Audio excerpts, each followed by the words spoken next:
خیبر پختونخوا میں جو bad governance کی سچویشن ہے اور صوبائی بجٹ کا معاملہ اور اس کے ساتھ ساتھ جو اقدامات ہمیں کرنے چاہیے، تو اس حوالے سے آپ ایکچولی یہ بیڈ گورننس کا ایشو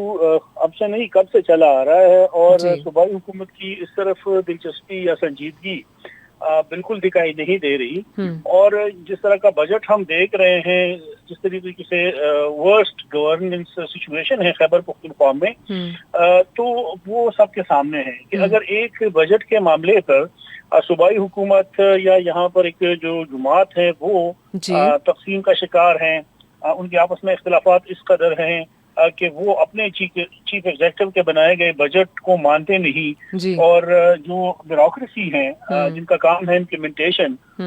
وہ اس کے ساتھ متفق نہیں ہیں، یا اگر ان کے ساتھ متفق ہیں اور حکمران جماعت کا اپنے ہی بجٹ پر تحفظات کا اظہار سامنے آ رہا ہے، تو اس سے بدترین گورننس کی مثال اور کیا ہو سکتی ہے۔ جی اور پھر عوام کو جو عوام کے اصل مسائل ہیں ان سے ان کی توجہ ہٹانے کے لیے غیر ضروری باتیں اور اس پر وقت ضائع کیا جاتا ہے، تاکہ عوام کے جو اصل مسائل ہیں، جو صحت سے متعلق ہیں، جو تعلیم سے متعلق ہیں، جو بنیادی سہولیات ہیں، اس کی طرف عوام کی توجہ نہ ہو، اور ان معاملات پر، ان مسائل پر عوام صوبائی حکومت کو جوابدہ نہ ٹھہرائے یا ان کا احتساب نہ کرے۔ تو ایکچولی یہ خود ساختہ ان کے تمام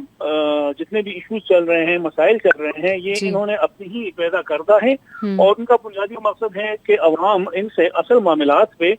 بحث مباحثہ نہ کریں، عوام کو یہ موقع فراہم نہ ہو، اور وہ غیر ضروری باتوں میں اسی طرح الجھے رہیں، الجھن کا شکار ہو۔